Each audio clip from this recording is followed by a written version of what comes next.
Signs and Wonders Ministries as we are hosting a discussion about education with our Lieutenant Governor. And we are so excited about having this opportunity, and we welcome everyone here tonight. My name is Laura Taylor. I am the moderator for tonight. I'm also the pastor's wife. So in a moment,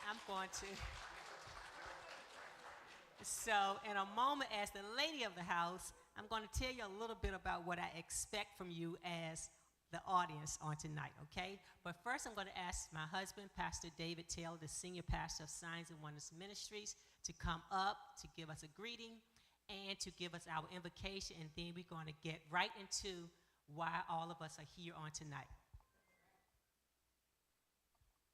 Thank you, Dr. Laura. Well, good evening again to everybody. Thank you for coming and being a part of this educational forum. We are looking forward to the information that we'll be getting from our Lieutenant Governor, and also the feedback we get from you. This will be a collaboration, and we're excited about it. So welcome to our campus. Make yourselves at home. If anything we can do to make this stay more pleasant for you, just let us know. We want you to be treated so well tonight that you decide to come back on a Sunday morning and worship with us. How about that? So let's just pray. Father, in Jesus' name this evening, we thank you again for this great opportunity to be here. You know the purpose, and we know, God, that you are pleased with our efforts so far, and we are expecting you to help us to be better servants, families, parents, and kids in our communities. We pray a special blessing for our Lieutenant Governor. Bless her as she impart to us her mission and her vision for education in our great state of Virginia. Bless us one by one and bless us all together. In Jesus' name, amen. So 1 Peter 4:9, and the last time when we were gathered like this, my husband said a scripture, then he had to remind you that he's not going to preach, but you don't have to worry about that from me. But 1 Peter 4:9 says, offer hospitality to one another without grumbling. And the reason why I said that is because when we are talking about educating our students, we understand that that is a very passionate issue for a lot of us. And we want our passion to be expressed, but we want it to be expressed under control. So that means we want to be respectful of what others are saying, and we want to listen.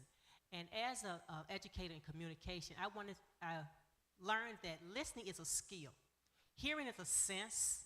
So all of us, unless we have a disability, we have the ability to hear, but to listen, we really have to work at that.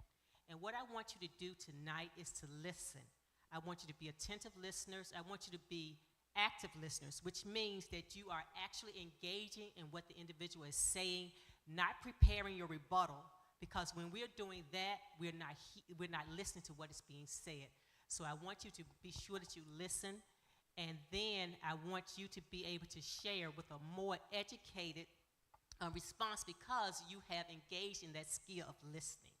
So remember, we're going to be hospitable, and we're going to listen. Now, before we bring up the Lieutenant Governor, I want to acknowledge some guests that we have here. So any elected officials that we have, I want you to either stand or raise your hand so that we can acknowledge you and thank you for being out tonight. If we have any school administrators or teachers, bus drivers, instructional assistants, anyone who work with students in the school system, please raise your hand or stand so that we can acknowledge you. Wonderful. Thank you for being here. Parents, if we have any parents in the house, raise your hand or stand. Thank you for being here. And last but not least, our superstars for tonight. Do we have any students in our audience? Now, I'm not going to give you the option to raise your hand. I'm going to ask you to stand. So any students that we have, please stand. Thank you all so much for joining us on tonight. Now let's get on with why we are here. I'm going to share with you a little bit about our Lieutenant Governor. And I got this right from the website, so I think it'll be okay for me to share this. Don't read all of it, okay. Lieutenant Governor Winsome Earl Sears, a native of Kingston, Jamaica, immigrated to the United States at the age of 6.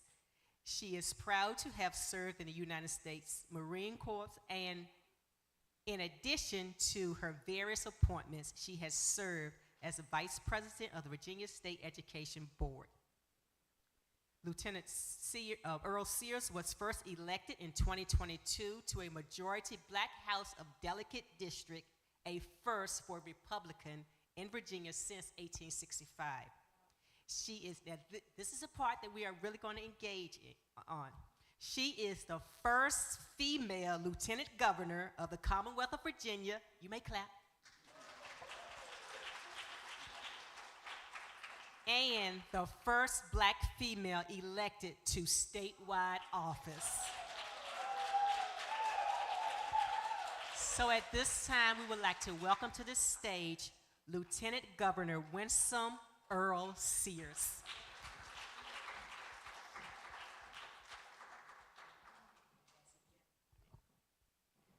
Okay, so the forum for tonight is we're just going to engage in a conversation. We're going to hear what Lieutenant Governor's forum is for education. My being a former educator in Chesterfield County Public Schools, and also a teacher adjunct teacher at Reynolds Community College, we have a little bit of experience dealing with students and families. So we're just going to engage in a conversation, but we're not going to leave you out. We're also going to give you an opportunity to ask your questions and share some of your concerns. So we're going to get started now. Okay. So that we can know exactly what Lieutenant Governor's focus is, that's going to be our first question. Why are you so focused on education? Oh, sorry. Thank you. So good evening, everyone. I am very focused on education. I'm so glad you are here because that means you're focused on education too. And do we have people on the net that are listening as well? We have. Thank you also for listening. You know, without a good education, you will get nowhere, and you'll get there very fast. And that's why education is important to me. You probably heard my story that my father came to America with only $1.75. So he was poor. And what he did with $1.75 was he took any job he could find, and he used that money to put himself through school. And then he started his career. And now he's comfortably retired. And so the house that he is in now, it's the second one he's built since retirement. So he made a good living.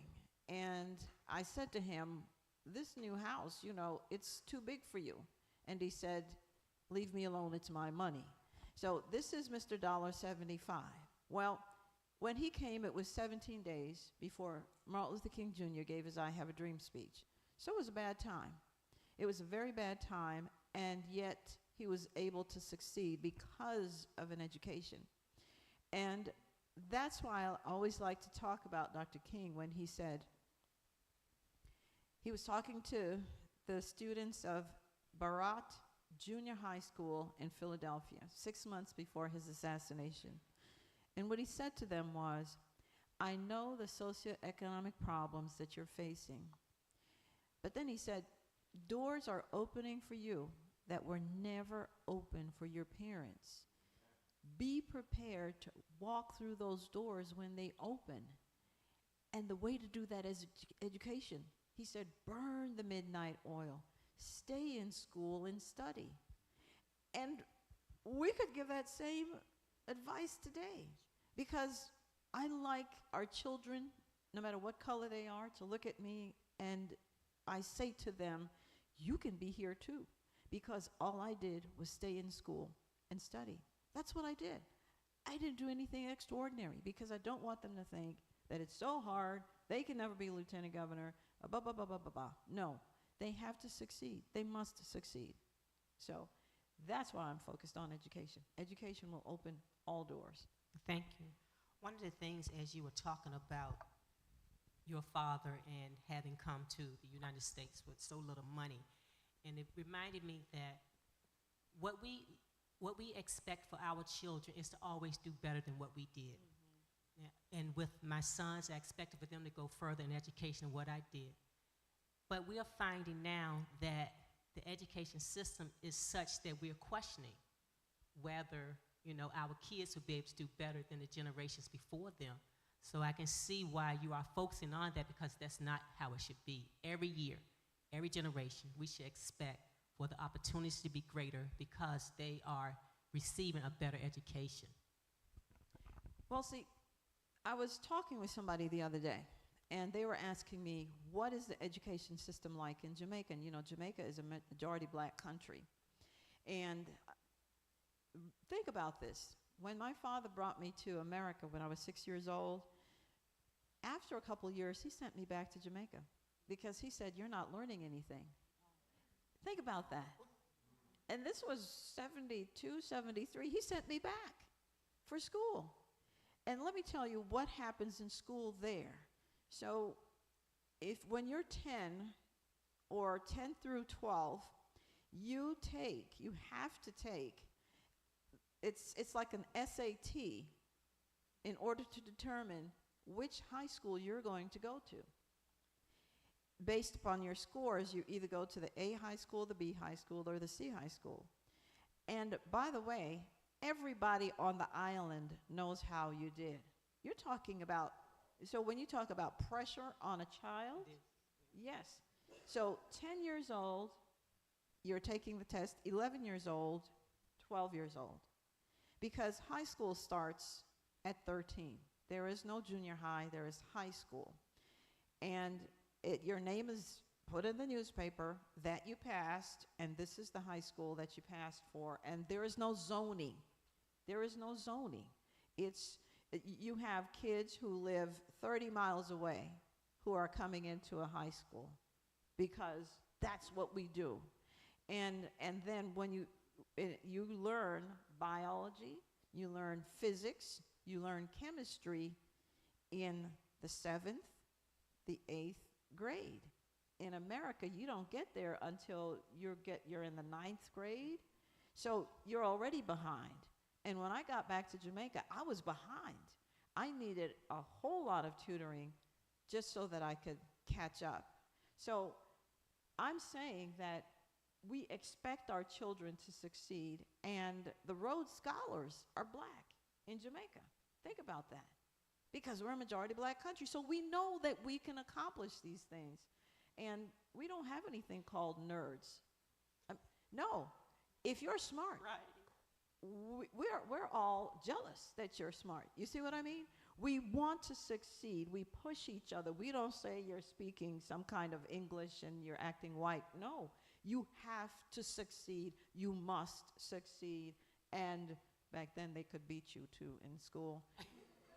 So they were going to beat the learning into you. You know, the Board of Education, that was a real board. Wow. Yeah. So, and that's because if you don't succeed, then you're a failure. And who wants to raise a failure, you see? And so we have to push our children. We have to push our children. So we have to figure out how that looks now to push our children. We can't beat them, like you were saying, and we can't publicize their grades, but we can push them, yes. And we can encourage them. So we have to figure out how that looks. You went right into my next question. What are your biggest current concerns, particularly regarding K-12 education? So I'm going to give you some very quick stats that when I read them, they blew my mind. Right now, in Virginia, we have the lowest passing score of all of the states. So what we have done is we have lowered the number of correct answers you need on any test, for example. And then, for example, if we say you will have passed the math exam if it used to be a 75, well, let's say now it's a 50. And so of all the states, we are the lowest. So that means we have very low expectations. Do we not think our children can pass at the 75? No, we have to lower it and then say, okay, now you've passed. That's the first thing. The second thing is, private schools in Virginia must maintain a certain standard, otherwise they're closed. They're shut down. So why is it that we don't have the same standard for public schools? So when you ask, why are the children in private schools doing so well? It's because we know if they're open, they have high standards. Otherwise, they would have been shut down. So it can't be that we have certain standards for private and certain standards for public schools. We're dismissing the ability of our children to succeed. Here's the next one. Only 1/3 of students in Richmond passed the SOLs. 1/3 of all of our children. And don't blame it on COVID. They weren't passing prior to COVID. And in fact, if we applied the standards of the other states, none of them would be passing. And by the way, that's exactly what happened. When it comes to the 7th grade math test, 0% of Richmond public schools passed. 0. And this is with a lowered standard. They couldn't pass it at the high standard. They lowered it, the Department of Education lowered it, and they still can't pass. Something is desperately wrong. Here's the other thing. Many of our laws were loosened when it came to what bad things are happening, what crimes are being committed in our schools. They were loosened, and so there are more rights given to the perpetrators than the victims. And what was said was, well, you can create whatever standard that you want. It wasn't that you had to report any of these issues, any crimes anymore. So things are happening in the schools. We don't know what's happening. We don't unless we ask. So we've tried to change a lot of that, because I could keep going on and on and on about the things that are bad. And that's why I pushed for parents to make the decision on where to send their children to school. Really, this is the new redlining we're trying to get rid of. Because you know who has that ability now? Rich parents. Because, what did I just say? If the private schools are open, that means their standards are high. We have schools that really don't have the true accreditation. They're public schools. They're still open. Your children are still going to these schools. Something's got to change. Something has to change, and that's why I've been pushing for parents to make the decision on where to send their children to school. Because you see, I have had so many parents come to me, and they want to put their child in a certain school, and they can't because they can't afford it. And why can't they afford it? Because the law says you go to this school because you live in this community, and that's the only school that's available to you. And only if you have the money that you can maybe send them to an out-of-district school, or you know what we do, we send them to live with Auntie so-and-so so that they can go to that school because that's a better school. We shouldn't have to play those games. We pay our tax money, these are our children, and it shouldn't be that only the rich have that ability. And so people who say, well, that's a program for the rich people to, no. Rich people have already made that decision. They can do that. We want everybody to have that choice. You're leading me again. So, so you have presented a lot of concerns that are alarming. So you've already talked a little bit about parents maybe choose what schools that they are going to. Are there any other things that administration is doing to address these concerns that you just shared? So the reason why I got back into politics, because I was elected 22 years ago, and I left politics for 20 years, and I came back, and so Moses came back after 40, I came back after 20. So just call me Little Mo. But I used to serve on the State Board of Education, and the principals or whoever would come before us, even the school board chairs and others, and I wasn't laughing because when I looked at the scores, I want to know, for 5 years, your school has failed. What are you doing? Right. And at the time, we could close that school and send the children to a school that wasn't failing. Well, certain folks have changed the laws now, and you can't do that. So people, our children still go to failing schools. I talked about getting back in this race after being gone for 20. I took a look at our test scores, and our test scores were showing that, and it's called the NAEP scores, the National Assessment for Educational Proficiency. It's the nation's report card. So on the SOLs, and I want to show you this exactly, we were showing that when it came to our children in the 4th grade, it was showing that when it comes to black children, 29% of them were failing the SOLs, except that the NAEP score said it was 84% of them were failing. See, when you lower the scores, then it looks like everybody's passing. But when you get to the actual test that tests all children all across the nation, you can't fool that. And so that's what I was finding. It said that by the time our children reached the 4th grade, because it tested children in the 4th, the 8th, and the 12th grade in 5 subjects. I only really cared about 2, reading comprehension and math.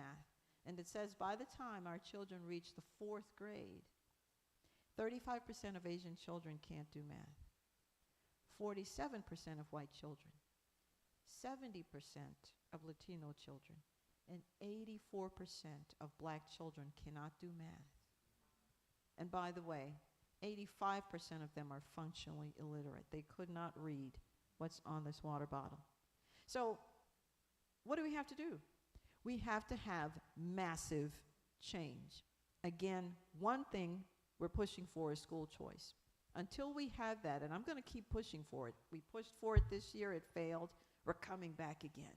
Because I got to tell you, I've had people tell me who are against it, they know that school choice is coming.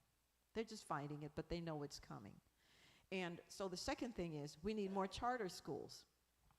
Charter schools are public schools, but they're organized in a different way. How? Well, number one, if the teachers aren't performing, they don't come back.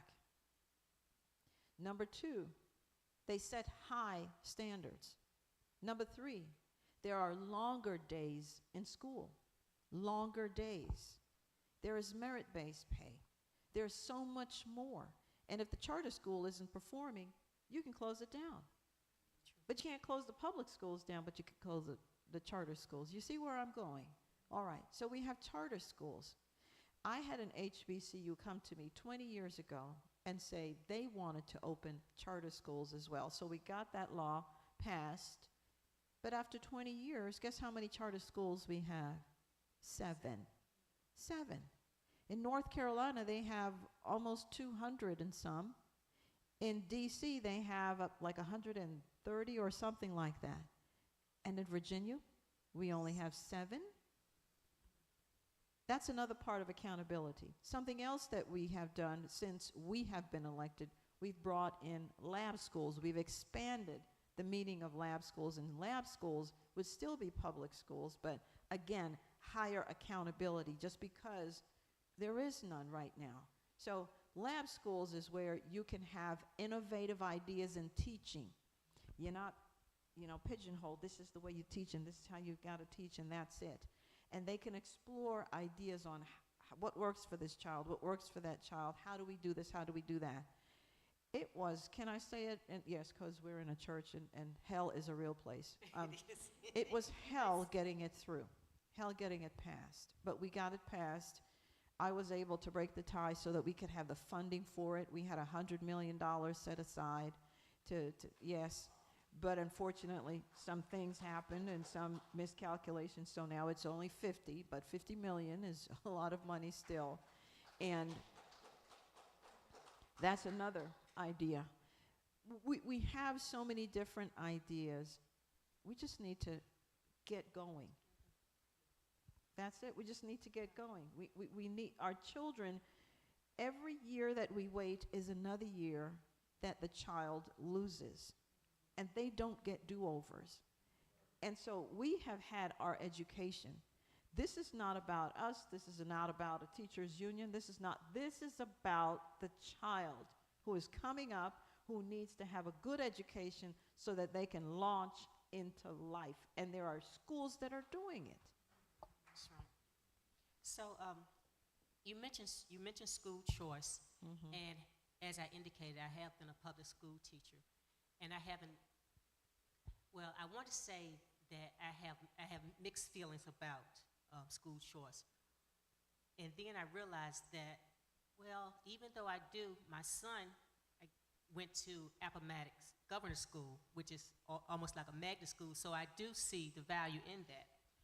One of my concerns come from the parents having the ability to make those choices. And I think part of that comes from just not being informed and having the information. Can you speak to how we inform the parents so that they can make those educated choices to get their students in the best schools? So we would have written into the law, if it had passed, we had that portion where we were going to advertise, because we know for lack of information, things aren't done and everybody gets ahead and some people don't. So we had it so that we would have set aside money to let everybody know that this is available if this is the way you want to go. And by the way, it wasn't either public school or private school. It was both. It's and.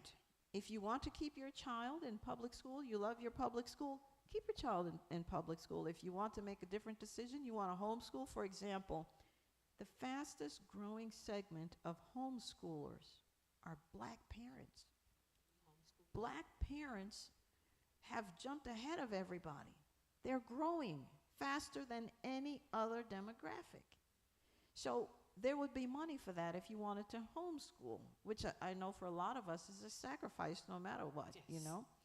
But if that's what you wanted to do, if you wanted to do a hybrid, you wanted to tutor, you wanted to send them to public school, whatever it was, you could do that. But it was the parents now making the choice. It wasn't any school administrator, it wasn't any school board, it wasn't any law that was saying, this is the school, this is the only school, unless you can move out of your zip code and get to a different school system. No, the parents now were in control.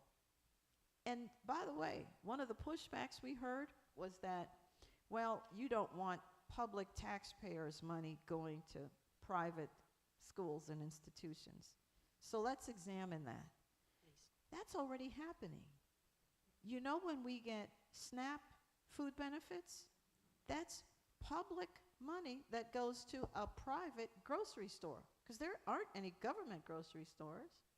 And when we get Medicaid and Medicare, well, that's public money that goes to a private doctor, a private hospital. There are no government doctors and government hospitals unless you're talking about veterans hospitals. And then when we talk about Section 8, that's public money that goes to a private landlord. So you're actually moving people out of public housing into private landlord, you see? And by the way, we have financial aid. That's public money that goes to higher ed institutions. It's already, I just gave you 5 instances. It's already, so why is it in the very foundational parts of a child's life where that's when the brain is starting to grow that we say, no. That school only. I said that school only, unless you can afford to do better. You can't? Well, that's it. I'm sorry, you're stuck. But I want my child to go to, no, this school. We have to change that. Yes. Now, Lieutenant Governor, can you speak to the concerns that people express when we're talking about charter schools of that funding being taken from the public schools and that it affects the amount of money that the public schools have to operate? I think that's one of the things that many opponents of charter schools share as a concern. And it's not just charter schools. They have the same issue when it comes to school choice. But let's examine that. Is the brick building more important, or is the life of the child more important? Are we going to worship the brick building and say, we don't want to take the money from the brick building, or do we want to say, this is your child, you're the parent, you make the best decision. You know how your child learns. You've always wanted the child to go to this particular school. You've even talked to the principal, and you've tried to make it work, but you can't. That's number one. Number two, the charter school and school choice period. So the way that my bill would have worked is that 2/3 of the money that the school, let's say the brick building would have gotten, would have stayed with the brick building. 2/3 of that money would stay with the school. Only 1/3 of the money would go with the child. Only 1/3. So what's happening is the child is not there, but you still get the money as if the child was still there. Think about that. You're still getting the money. So now, when I had my business, and you as my customer said, I don't like your services anymore, I'm leaving you, but you can keep 2/3 of my money. I said, bye. You're also reducing class size because the child is not there. So you know how we've always wanted to reduce class size? Now you can do that, and you have extra money. Child is not there, you have extra money, you can reduce class size. But the parent would still be the one who would make that decision. The parent. How can it be so controversial that the parent is in charge of their child's education? Think about that. So we've just got to change the way things are going. And you know what I've noticed? When you introduce competition into anything, things start to get it better. I'll give you an idea. In D.C., you had where they changed things so that exactly what I was saying, there was more choice. Well, parents took their children out of 2 of these public schools, put them in private school. Guess what happened? The public schools stepped up, and they started doing so well, the parents took their kids out of the private school and put them back in the public school. That's right. When you're the only plumber in town, you're sitting pretty. But if there are 10 plumbers, you know what happens. You have to up your game, or you're out of the business. And that's what we want for a child's education to be. Now you're competing for my child. I'm not competing for the school. And by the way, in Richmond Public Schools, for example, let's get to dollars and cents. In Richmond Public Schools, it costs about $16,000 to $19,000 to send a child to school. Think about that. Think about what you could do with $16,000 to $19,000 at a private school. That's a lot of money, and yet we're told that's not enough. But what are the results? $16,000, and what are the results? $20,000? $25,000? What results am I going to get? So if I'm not getting what I need for my money, then just give me the money. I know how to better spend it for my child. So are we going to hold all questions to the end? Because this sounds No, like let's a go good, ahead. this sounds Let's like do a good questions. segue to some parents who may want to address what we're talking about now. Is there anyone who wants to, we have a hand back here. Okay, here? Yeah, I got you. Hey, how you doing? My name is Donald Halal. I wanted to ask a question. I think it's wrong that it's easier to walk into any school in the Chesterfield or Richmond or any area in Virginia than it is to walk into an airport, or it is to walk into a courthouse, or it is to walk into a police station. And I'd just like to know what you're going to do about that. So one of the bills that we've passed has money for SROs, for school resource officers, because I understand that there was a time that, I'm trying not to get political, but this is the reality. A certain party took the money and decided they didn't need school resource officers, and so you got rid of them. And of course, you know what happened. We had a lot of fights in the schools, et cetera, et cetera. So we put more money back now into it. And now it's up to the school boards to make the decision on whether they want to hire. But the money is there, and I'm talking about millions of dollars. It's there. So you have to go to your school board meetings, and you have to say to them, we want school resource officers so that our children and our staff and our teachers are safe. The only thing preventing that is a decision by the school board, because the money is there.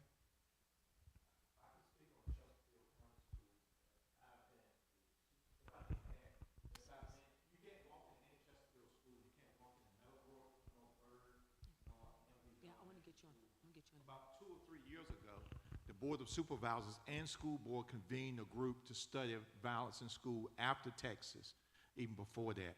And so now every school has security. Every school in Chesterfield, high school, middle school has an SRO. I looked at when I got elected to taking them out, because I said, when I went to school, we didn't need one. But my police chief, Dupley, told me then we need SRO. So we have 2 in every high school here at Byrd, Meadowbrook, and throughout. And so you can't just walk in our schools. And also, having been a supervisor now for 16 years, I've been looking more closely at the education budget, the county budget, and as a licensed CPA, I can tell you I'm a no-nonsense fraud waste abuser as a CPA, only one elected. And I want to also give kudos to the Lieutenant Governor for her comments I watched on TV after the shooting in Richmond, which was horrific. At the graduation, you had the shooting of 2 individuals. That was horrific. I applaud what you were saying, because there needs to be accountability. That's the problem, no accountability in our schools in some cases. And I can talk about my background. I come from 90 miles south of here, born in the poorest school system in North Carolina, to a family of 12 children. I was 6 of 12. Father passed away early on, but my mother and father were, I just say that, only could get an 8th grade education because I came through separate but equal too. And at 11th grade, I went to the majority school. But what I found in North Carolina, where I came from, is that students perform because their parents expected them to. We have a high degree of parent expectations we need. And she's absolutely right about Richmond. I know I looked at this 15 years ago. It was about 15,000 per child. The numbers were deplorable. But you won't find that here in Chesterfield County. I know parents who took their students from George Witt and sent them to James River. I met a young man. He said, that's why I studied. And of course, we see that throughout Chesterfield. So there's a degree of higher expectations. It must be, and it must come from the home as well as at the school. And lowering your expectations is unacceptable. No such thing as your school should be failing. Petersburg, Richmond, it's a crime when you look at in the sea of that, you have Chesterfield County schools in the higher percentiles. And we have 63,000 students versus 20,000 in Richmond versus 40,000 in Henrico. I just want to share that, Madam Lieutenant Governor. Thank you. Thank you. Thank you.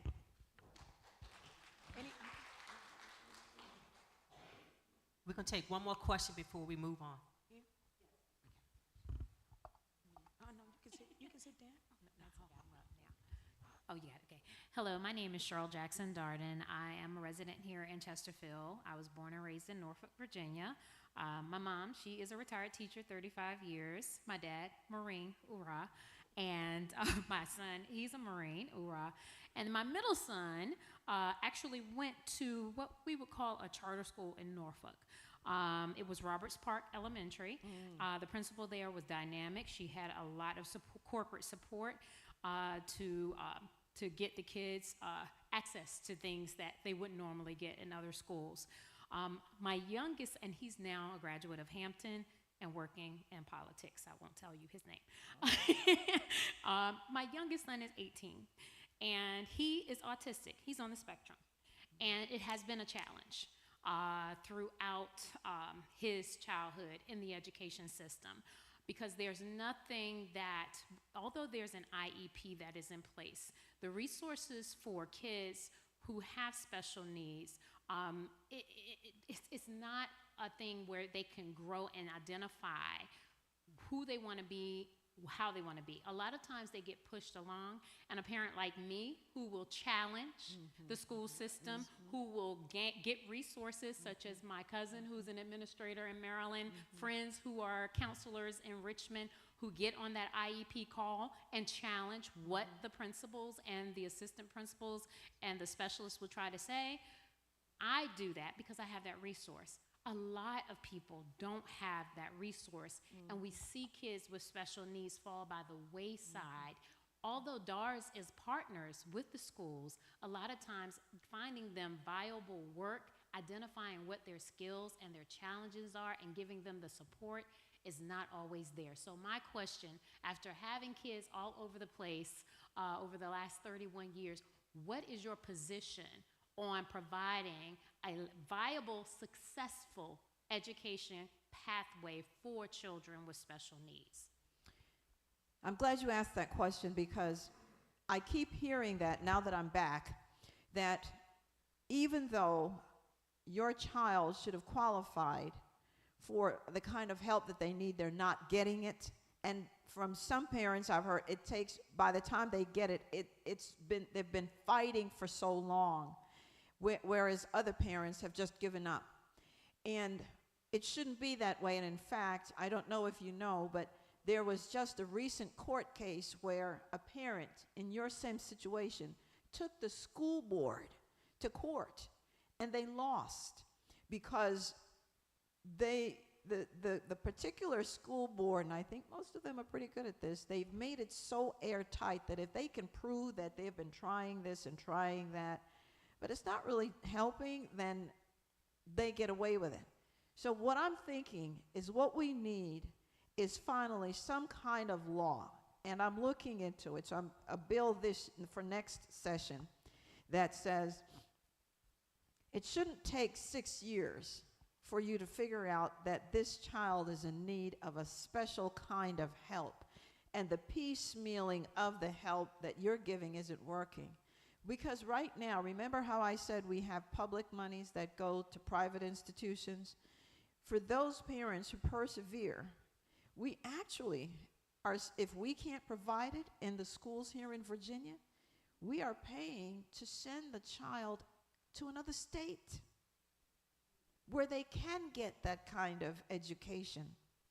I know of a child, $10,000 we're paying extra for that child to be educated in another state, not in Virginia. So there are things happening we're just not aware of, and the only way to make change is to force the school board to change. And I've heard it too often that children who are on the spectrum don't get the kind of quality education that they need, and sometimes by the time it comes, it's too late. They've only got a 2 years or a year, and they age out. So I got to see how we can make that into a good little bill that we can have it voted on. Yes. So, Lieutenant Governor, can you share with us some other initiatives that you are personally advancing? So I talked about pretty much all of them, the lab schools, the funding of it, the charter schools. One thing about charter schools is that in my bill from 20-some years ago, because the school boards just did not want charter schools, and I mean, charter schools are public schools, but they just didn't want to be part of it. They would just deny. The people would put in their application, the organization, and they would just deny it. So my bill said, no, not anymore. Now you would have to say why. Why are you denying it? On what grounds? And then we had it where by the time I came on the State Board of Education, if the local school board denied it, then it could be appealed to the State Board of Education.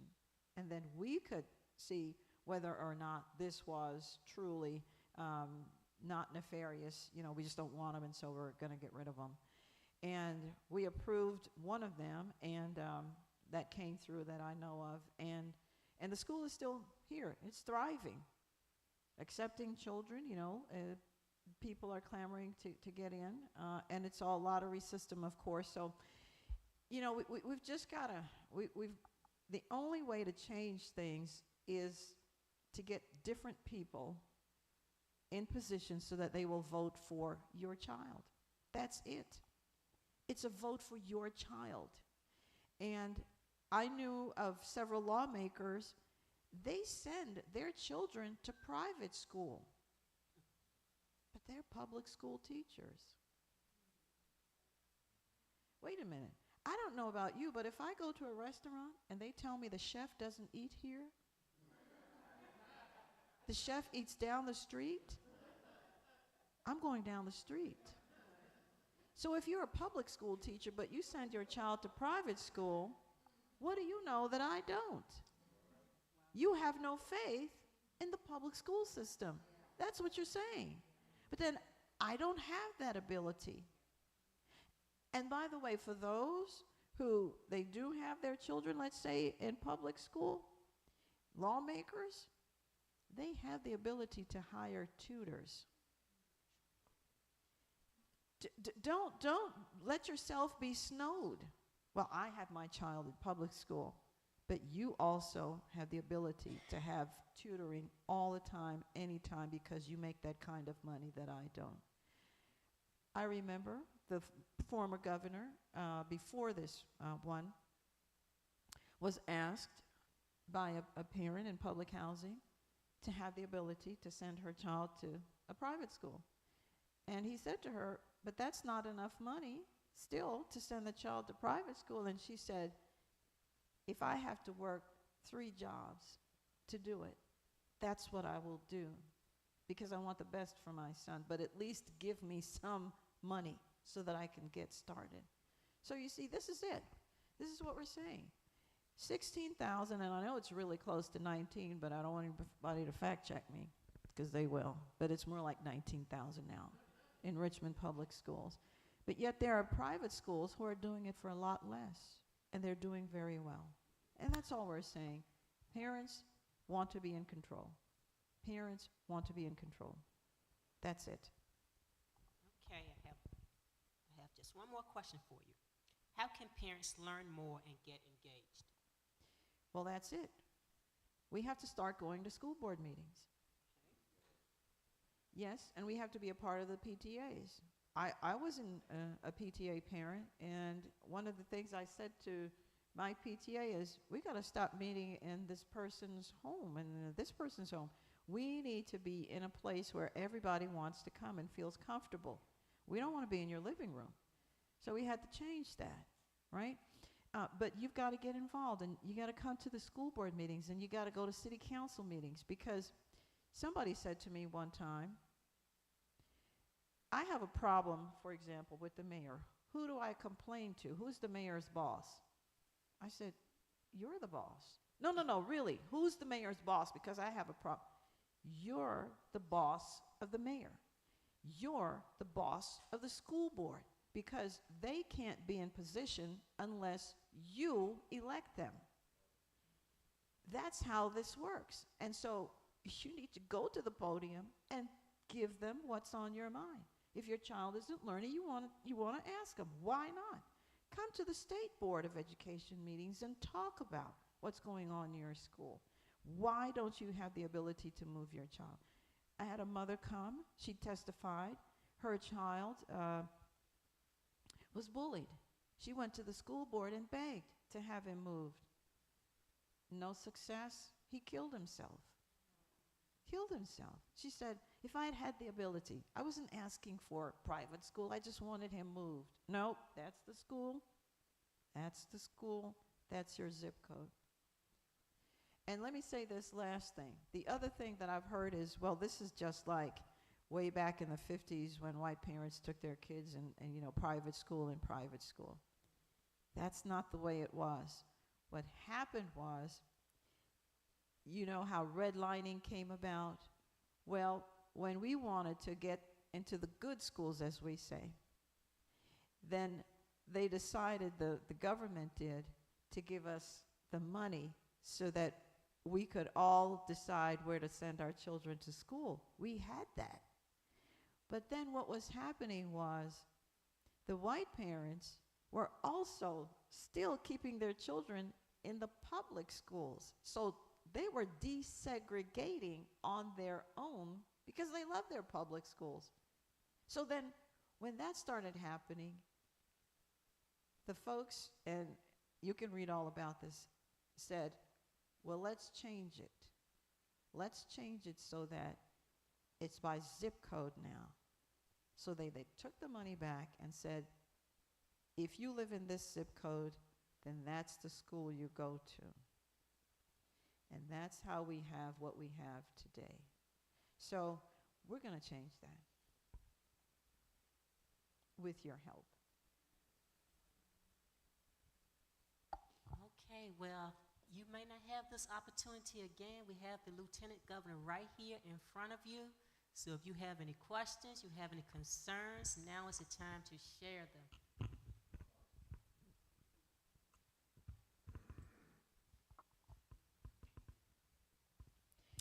How you doing? My name is House Shaveen Bobbitt. I am a part of the schools, Chesterfield County school system. I have children who go in Henrico County. My issue is mental health. I'm big on mental health. I've been dealing with the Board of Ed for over 20-something years, New York and now here. My question is, how do we educate the teachers on dealing with our students?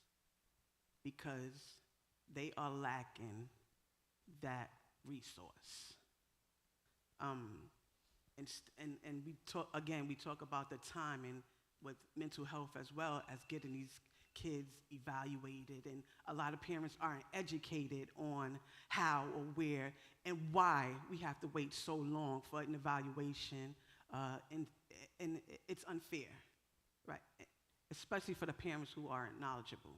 But again, if you don't come out to find out this information, you're going to be stuck in limbo. But how can we fix that? How can we change that? How can we help our children? Because I have a child who has autism, and again, to piggyback off the young lady saying, the system is not set up for these kids with IEP and on the spectrum, and for them to get the proper education, along with other disabilities. So how do we fix that? We need a law. That's what we need, because what we have now is not working. So we need a law. Plus, there is money that we have put in the budget. For example, we have recognized we need to pay our teachers more. And so, yes, and so... Clap. So this administration is funding teachers at a level that's never historically been funded before. Furthermore, we have put so many millions of dollars into so many other areas. For example, I don't know if you've heard about this, but you can now go to the Department of Education's website and look at your child in particular, and you can see it's called the VVAS system. And it will show you every test that the child has taken, where they have fallen in all of those areas for every one of those years. I have a copy of what that would look like, which you're not going to be able to see because you're so far away. But it's a dashboard, and it shows where your child is falling. The next step that this administration is working on, which I paid for, when my children were in school, is to show you where the gaps are in their learning. So it will show you, for example, if this is a block, by the 4th grade, there are maybe 10 blocks. The 5th grade in math, there are maybe 11 blocks. It'll show you they're missing this block, this other block, and then this block. You see what I mean? And so when you're wondering, why isn't your child understanding what's going on, it's because they were missing certain pieces. And they can identify exactly what those pieces are. We're working on doing that. And then what we will do is we will give it to all of the schools, and they will have this to be able to have it as an instrument to figure out how we do that. Now, I could pay for that, you see, and there are other parents who could pay for that. But what we're doing now is we're saying we want it to, every parent to be able to do that. So go to that website tonight and you can begin to see, because we've put it out there, where you can see where your child is and if there is growth in the subjects that they've had. And that, as I said, the next piece is we're going to go even deeper and show this is where we need to concentrate with the child because they're missing this, they're missing that, they should have gotten this. And that's why they can't maybe do Algebra 1, because this underlying piece they never got. It was taught, but they didn't understand it, and they were just moved along, you see. So there's a lot that's going on, a lot of changes. This administration also put $30 million into the learning loss that happened because the schools were closed during COVID. And by the way, the public schools didn't have to close in the way that they did, because you know which schools were open this whole time? Private schools. Private schools were open. I asked one headmaster, why didn't you close your school? And he said, because we're a business. If we close for good. The parents aren't sending their children here so that they could stay home. No. So they had to be open. I said, well, what, COVID didn't come to your school? You know, is COVID that smart? It doesn't go to private schools? And he said, no. When the child came down with COVID, we sprayed everything down, wiped everything down, and moved on. And then the child came back, you know, so many weeks later. So we have money that we have said if you are 300% below the poverty line, you would get $3,000 per child so that you could use it for tutoring. If you were above the poverty line, then it would only be $1,500 per child. And so I'm not sure how much of that money is still left, but I know people have been taking advantage of that. And there was money in there. This was sent to the schools to let them know, to let the parents know. This is on the websites. All of this is there. So we've been putting money into education. We have even put more money into bringing in tutoring and reading specialists in schools, because that's an issue as well. I mean, our children aren't learning clearly, so we're trying to figure out everything that we can do, in addition to giving you the ability to choose. Private school this year, public school next year. You see? Whatever you want. All right, next question. So we're going to get a law. We're going to find a bill. We're going to get a bill through. Ma'am, I would like to answer your question about exception ed. I am a teacher and everything else you want to call me, but when I was in education, special ed positions, teachers go into those positions because they can get into the system quickly and they're not trained. So that's how come you're having problems with the exception education departments now. Teachers aren't trained as specialties. They don't have a specialty. They're like, oh, there's a job, I'm going to get in there, and then I'm going somewhere else. Okay. Thank you. Well, all right. Oh, yep. Okay. Oh, you have a question? Oh, okay. All right, then I got her, and then I have her over here. I'm going to lose this weight for sure. All right. Okay, I'm just going to start with the first question because I do have several, but I want to give everybody else the opportunity as well. So I'm going to start with one. Okay, and this one has to do with something that was said earlier about the shooting that was done at Huguenot High School. I can say it really, really touched me because I've taught in Richmond Public Schools for 39 years and 3 years in Powhatan. So I have taught for 42 years. Now, since being at Huguenot High School, I've retired in 2017. That is a great school. They have great principals, they have great teachers, they have great counselors, they have great staff there. And I can validate that because I've been there for 39 years. And so what happened was really horrific. I agree with that. But my question was, why wasn't some intervention done prior to this incident? People hear things, kids hear things, parents hear things. So we always want to do something afterwards. The crisis has occurred. But my thing is there should be some type of conflict resolution prior to this. If somebody hears anything, there should be some team that call children together in groups or whatever and talk to them about how to handle conflicts. 'Cause that's why things happen, is because conflicts occur and no resolution is done. But if it's done prior to, if there is some type of group in the school, we have so many different groups in the school that deals with how to handle conflicts, conflict team or something, conflict intervention team, if we want to call it that. Because I think that was so sad, and I think it's something that could have been avoided, because I know somebody had to hear something. I know a parent or a child or somebody heard something prior to this incident occurring, so that their child could have been pulled in, whatever, and talked to, or what's the conflict? Is it inside, outside? So that could have been resolved prior to that thing, because that was just. So I can tell you, they're doing investigations still. But we know that that child had been suspended and was, I believe, getting some kind of home type of schooling and was not supposed to have been there. So somebody made a different decision and brought the student back. Furthermore, everybody knew what was going on. Everybody meaning whoever was supposed to know. Because when you went to that person's Facebook page, there were a lot of guns, there was a lot of money displayed.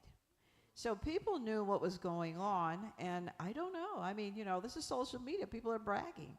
So did they know? I don't know, except that they should have known, and there should have been some kind of metal detector or something going on, but so the investigation is still happening. This is, as I'm hearing it, had some kind of retribution for some things that had been done the year prior. I mean, listen, there's gang activities, there's all kinds of things happening, and we have gun laws on the books, 10,000 million gun laws on the books, and this kid shouldn't have had a gun, should not have. They happen to find guns. So even if you took guns away from law-abiding citizens, the criminals always find a way. And by the way, do you know who's buying more guns than anybody else? Black women. You see, this is what I'm trying to tell you. I'm shocking you. But black women have made a decision that they're going to arm themselves. They're buying guns more than any other demographic. They're the fastest growing segment of gun owners. You'd be surprised. Of course. I remember when I was running and I was introducing myself to someone, and she was asking me a question. She's a black business owner, and I was starting to answer because she had seen me with my gun. I'm a Marine and all that. And she said, "Girl, I don't care about that. I'm packing right now. I want to ask you about something else, So, and while I'm here, and this is very serious, fentanyl is killing our children. Yes. And it's killing more men than women, and it's killing black males 1.5 times more than anybody else. So if you look at a chart that's showing the 3 top unnatural causes of deaths in Virginia, here's the chart. Number 3, hugging the bottom, is motor vehicle accidents. The second cause of unnatural deaths in Virginia, gun violence. This is it. The number 1 cause of unnatural deaths in Virginia, fentanyl. This is it. This is it. So we've got to understand what's going on in our community. And now that we have made marijuana legal, you've got fentanyl-laced marijuana coming into our communities. We're going to lose our families because it only takes that much fentanyl to kill. So let's be vigilant about that as well. Yes, ma'am. Or is that it? No. I got to get this going. We're going to follow some order. We're going to get to you. Thank you. Hello. How you doing, Lieutenant? I'm good. Governor, how you doing? It's so good to see you again. Remember last September when I met with you, you told me to go out and do some research and get some people that would be able to support the program that I was putting together. Well, I want you to know I have went out and I have gotten the Department of Labor. And the Department of Labor actually want to have a meeting with you as how we can be able to use the construction trade whilst they are in the prison to be able to teach them that. And I have also talked with Department of Energy. I got all of this right here. Call my office and let's get to see you, because What I want to know is how, I guess what I want to know is how we could be able to get this done, because I'm here to work and make it happen. well, And I just want the, just to bring the whole package to you, just let you know. And it also deal with the gun control as well, and individuals coming out of foster care and those who are coming out of the juvenile detention center, how they can be able to come back into society with a job, housing, and mental health care. call my office and let's get that meeting set up. Thank you. You know, when I did men's prison ministry, we, of course, well, you see the need. You see the need. And in our prison system, Department of Corrections, there are 4 principals who are in charge of education for the inmates. And there's a prison, for example, St. Bride's in Chesapeake, and they provide 6 different types of education so that the inmates leave better than when they came in.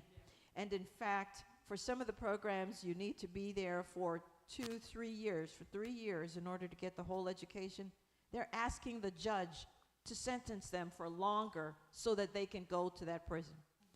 They can get welding, AutoCAD, carpentry, plumbing, electrician, auto mechanics. They can get their GED. They can get computer science, I think, maybe cybersecurity, something like that. And so we're helping, because America is about second chances. My dad came when he was 25 and he got a second chance, and he got it because he got an education. And that's what we want, so that when they leave from being incarcerated, they can be the mommies and daddies that their children need them to be. Yes, ma'am. Thank I'm you with so you. much. All right, next question. Hello, Lieutenant Governor. My name is Elliot Duncan, and this is my wife, Gloria, and my 3 children. I'm a member of this church, and I'm also a government employee. So what I want to ask you is, I've noticed that as I've gone along in my career and I've been promoted and I've done well, I'm with the Department of Aging and Rehab, and I'm a director with them at their DDS. So I've done well in my career. But what I've noticed is, as I've gone on to do a little bit better and make a little more, it's felt kind of like I've been penalized a little, because so much of what I make excludes me from a lot of things that the government provides. So as I've paid for child care, which for us, for 2 of our children, was $4.89 a week. So by paying for that, wanting to save for private school was not an option because we weren't eligible for a good amount of financial aid. And as we look at college and state funding, I know that for public colleges, it's a joint combination of federal and state funds. So I really want to know what the government is doing, if you can speak to what feds are doing, and also to what is happening as a state to better police these services and what people are able to charge for you to go to college, a public school, because it's getting to the point where we're concerned about our 3 children and us being able to afford, because of how much I make, with me not being eligible for so many services, we're concerned. Well, as you know, there's a finite amount of resources, and normally it'll go to those people who absolutely need it, first. I can tell you that when it comes to higher education, what this governor is asking our folks in higher ed is, why do we have so many administrators? And much more than professors, you see. So you're top heavy. And as a result, you're having to pay all these people up here, and the money isn't getting down, for example, even in K through 12 to the classrooms. where it's really needed because the money is staying up here. You've hired yet another administrator. I remember a meme I saw once, and there were 11 people looking at a ditch and only one person digging the ditch. And there was a director of support, there was a director of this, there was a superintendent of that, there was somebody else, and there was only one teacher actually digging the ditch. So we have to police our funds better, and again, that's the school board. That's going to the school board and saying, I want to FOIA this. I want to know why you have, can you imagine if a group of parents, just one after one, came to the podium and want to know, what are you doing with the money? Why is this school this way? Why is this school that way? My school choice bill was not going to be dependent on any income. It was universal. Whatever you want to do, whatever you want to do, your child, we're not going to ask you how much you make. We're not going to say you have to be this much below the poverty line, because there's so many people caught in that in-between who don't make enough money to afford private school, but yet they're still, on the cusp of really being very poor. But they don't get the services. So that's just the way the world is working, and we've just got to change it. So one thing at a time, one thing at a time. But we're looking at higher ed and seeing how we can reduce the amount of money that it takes to go to college, and then K through 12. Why do you need so many administrators? And really, that's something you can do on the local level. And here's a final question. Okay, thank you.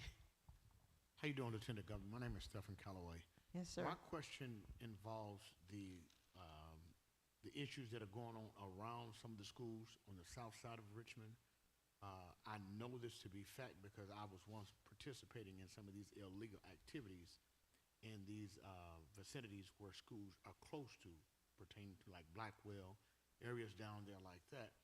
What are you guys planning to do about these challenges and these influences that our children are seeing as they walk to school, being driven to school, or on the bus back and forth, whether it's prostitution, drug use, whatever, whatnot, and it's open, it's not in the shadows of what's happening, it's out in the opening where it's just completely exposed, that children are being exposed to, and there's nothing being done about it. So believe it or not, that's a question for your mayor. Because at my level, we have no jurisdiction. Your mayor and your board of supervisors, they're the ones who are responsible for that. We give them the money, and then they make the decision on how it's distributed. So you would have to go before your city council, before your board of supervisors, and speak exactly that. What are you doing? I know you see it. I see it. I know you see it. Or don't you see it? Or don't you want to see it? Or what?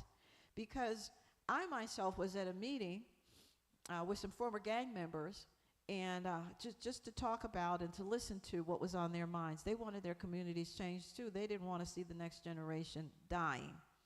And while we were there, the first hour we heard that someone was shot. Okay, we kept with the meeting. The next hour we heard another shooting. Next hour, another 2 more shootings, 4 in all. And I said, look, we got to go. They said, no, you can't go. You're the lieutenant governor. I said, that's why I'm going. I'm the lieutenant governor. The people I represent are dying. So we went, and I could see where this was 11 o'clock by the time everything was done at night. You could see where the spent shells were there, the blood, the trail of blood, and 4 people shot. One of them was a retribution killing, one was drugs, another was just, issues. So they, the television cameras were there, and I wasn't trying to be in front of a camera, but here they come. They said, oh, there's the lieutenant governor, and here they came. And the question was, who's in charge? Who's making these decisions? Some of these folks are known perpetrators, but they're not being arrested. And they're still on the streets. Why? They're terrorizing the people. Why are we giving more power to the perpetrators and less power to the victims? So that's, again, another, that's your Commonwealth's attorney, for example. Are you prosecuting the criminals? Do you live where I live? Do you see what's happening? So you got to go to the mayor, the city council, the board of supervisors, and talk about these things. They answer to you. We're doing a partnership with Petersburg because the mayor of Petersburg has asked us to come in. So we're throwing all kinds of resources. We're working with the police department.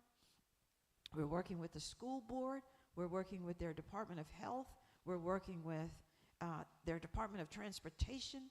We are working with daycare. I mean, you name it. This administration, the Youngkin administration, is putting all kinds of resources all at one time to say, you can't just fix this, you can't just fix that. You've got to fix everything.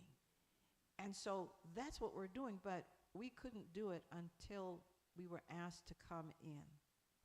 And if you can get them to ask us to come in, then we can, and we can work together. But that's where it is. It's your local government, believe it or not. Yes, sir. Thank you for that question. Excuse me. Okay, well, we're getting ready to wrap up. Thank you so much for participating in this forum on tonight. Lieutenant Governor, thank you so much. Did you have anything you want to say as your final words? In the same way that I'm telling you to go before your school board and speak your mind, and go before your city council and speak your mind, or go before your county board of supervisors and speak your mind, come to us and speak your mind. Come see me. Come see me. Go see your delegate, your state delegate. Sure. Go see your state senator. Yes, there's an election coming up in November. All of them, they want your vote. Ask them, what do I get for my vote? Because you answer to me. But I've never seen you. You don't come and knock on my door. Which is another reason I got involved, because I got tired of people assuming things, and you don't come and ask me, how do I feel about anything? You just want my vote. And then I don't see you again until it's election time again. Well, that's not going to fly anymore. These are different times. So come see us. Call your state senator. Tell them you want a meeting. Call your delegates and tell them you want a meeting. Come watch us. You're right here in Richmond, so you can come easily. Next year, our session starts January 6th, I think it is. And you can come into the gallery. We can introduce you. You can go visit your state delegates and senators, and you don't need an appointment, and go into their offices and talk to them about things, because you know where they are. You know they're going to be right there until we get into session, right? So be a part of your government. This is your government. You know the part about of the people, by the people, and for the people? Well, this is a very technical term. Y'all are the people. Okay? Y'all are the people. All right. Doesn't work without you. Thank you very much. Thank you very much. Y'all are the people. Can we please extend our gratitude to Lieutenant Governor for coming out and being a part with, spending her time with us on this evening. Thank you so much. All right, so we are looking forward to a great school year. And again, thank you all for participating on tonight.